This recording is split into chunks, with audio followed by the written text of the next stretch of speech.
মুখে লেগে থাকার মতো চিকেন কারির একটা রেসিপি আমি তোমাদের সঙ্গে এখন শেয়ার করব। নমস্কার, আমি প্রিয়াঙ্কা আর তোমরা দেখছো প্রিয়াঙ্কার রান্নাঘর। আর এই চিকেন কারি বানানোর জন্য প্রথমেই আমি এখানে নিয়ে নিয়েছি 1 কেজি চিকেন। আর চিকেনটাকে আমি প্রথমে খুব ভালো করে গরম জল আর হলুদ দিয়ে ধুয়ে নিয়েছি। এবারে আমি চিকেনটাকে একটু ম্যারিনেট করে নেব। তার জন্য প্রথমেই আমি এখানে দিয়ে দিলাম পেঁয়াজ কুচি। 4টে বড় সাইজের পেঁয়াজ নিয়ে আমি এইভাবে কুচি করে নিয়েছি। পেঁয়াজ দেওয়ার পর এখানে আমি দিয়ে দেব রসুন কুচি। আমি এখানে একটা মিডিয়াম সাইজের রসুন ব্যবহার করেছি। এবারে আমি একটা মশলার পেস্ট বানিয়ে রেখেছি আদা, কাঁচা লঙ্কা আর টমেটো দিয়ে, সেটাই এখানে পুরোটা দিয়ে দেব। এরপর দিয়ে দেব পরিমাণ মতো হলুদ গুঁড়ো, রোস্টেড জিরে গুঁড়ো, রোস্টেড ধনে গুঁড়ো আর সব শেষে দিয়ে দেব পরিমাণ মতো সর্ষের তেল।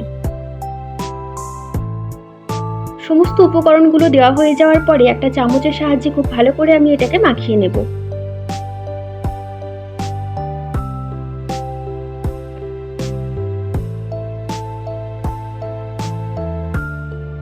বেশ কিছুক্ষণ সময় নিয়ে খুব ভালো করে আমি এটাকে ম্যারিনেট করে নিয়েছি। এবারে এটাকে আমি ম্যারিনেশনে রেখে দেব 1 ঘন্টা।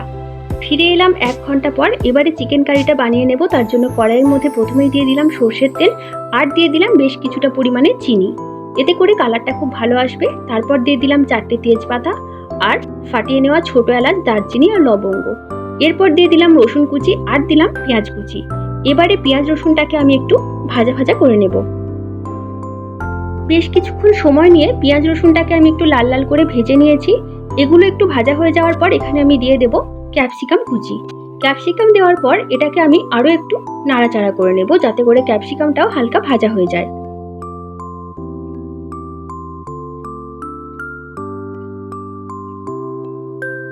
দু থেকে 3 মিনিট নাড়াচাড়া করে ক্যাপসিকামটাকেও আমি একটু ভেজে নিলাম। পেঁয়াজ রসুনের সঙ্গে ক্যাপসিকামটাকে ভালো করে ভেজে নেওয়ার পরে এখানে আমি ম্যারিনেট করা চিকেনটাকে দিয়ে দেব।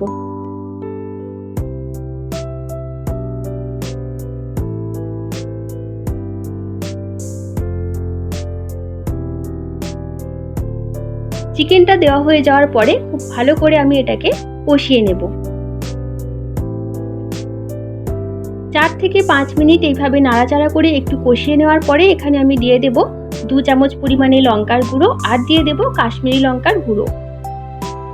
কালার ভালো আসার জন্য তেলের মধ্যে আগে আমি চিনি ব্যবহার করেছি, এখন দিয়ে দিলাম কাশ্মীরি লঙ্কা, এতে করে কালারটা দারুণ আসবে। এবারে দিয়ে দেব 3 চামচ পরিমাণে নুন। যতক্ষণ না পর্যন্ত এটা থেকে তেল ছাড়ছে ততক্ষণ পর্যন্ত আমি এটাকে কষিয়ে নেব। আর যে কোনো রান্নায় যত বেশি কষানো যায় তার টেস্ট কিন্তু তত বেশি ভালো হয়।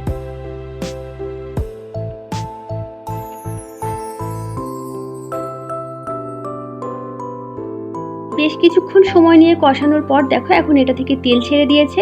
আর এবারে আমি এটার মধ্যে দিয়ে দেব অর্ধেক লেবুর রস। ম্যারিনেট করার সময় লেবুর রস না দিয়ে লেবুর রসটা আমি রান্না করার সময় ব্যবহার করছি, যাতে করে রান্নাটার কালার আরও বেশি সুন্দর আসে। লেবুর রস দেওয়ার পরে আমি এটাকে আরও কিছুক্ষণ সময় নিয়ে কষিয়ে নেব।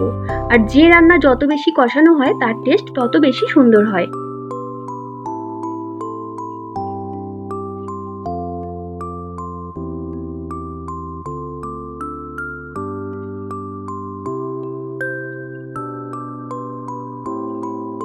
প্রায় 10 মিনিট মতো সময় ধরে আমি এটাকে কষিয়ে নিয়েছি। এবারে আমি এটাকে ঢাকা দিয়ে রেখে দেব 10 মিনিটের জন্য।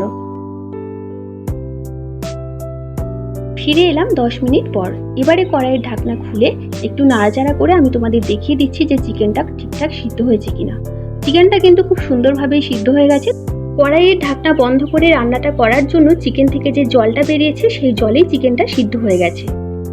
যেহেতু এটার নাম চিকেন কারি, সেই কারণে একটু কারি ভাব আনার জন্য এটাকে আমি আরও কিছুক্ষণ রান্না করে নেব। বেশ কিছুক্ষণ সময় নিয়ে রান্না করার পর দেখো এটার মধ্যে কারি ভাব চলে এসেছে। আর এবারে এটার মধ্যে আমি দিয়ে দেব গরম মশলার গুঁড়ো আর দেব কাসুরি মেথি, যাতে করে এই চিকেন কারির টেস্ট দ্বিগুণ হয়ে ওঠে। গরম মশলা আর কাসুরি মেথি দেওয়ার পরে এটাকে আমি নাড়াচাড়া করে আরও 2 মিনিট মতো রান্না করে নেব। 2 মিনিট রান্না করে নেওয়ার পর মুখে লেগে থাকার মতো আর জিভে জল আসার মতো চিকেন কারিটা রেডি হয়ে গেছে। এবারে প্লেট সাজিয়ে খাবার পালা। তবে খাওয়ার আগে কমেন্টে জানাতে কিন্তু ভুলো না যে এই রেসিপিটি তোমাদের কেমন লাগলো। রেসিপি ভালো লেগে থাকলে কাছের বন্ধুদের সঙ্গে ভিডিওটি অবশ্যই শেয়ার করে নিও। আর আমার চ্যানেলে নতুন বন্ধু হয়ে থাকলে চ্যানেলটিকে সাবস্ক্রাইব করে নেওয়ার অনুরোধ রইল। আমার সমস্ত সাবস্ক্রাইবার্স এবং ভিউয়ার্স বন্ধুদের জানাই অসংখ্য ধন্যবাদ। তোমাদের প্রতি আমার তরফ থেকে রইল অনেক অনেক ভালোবাসা।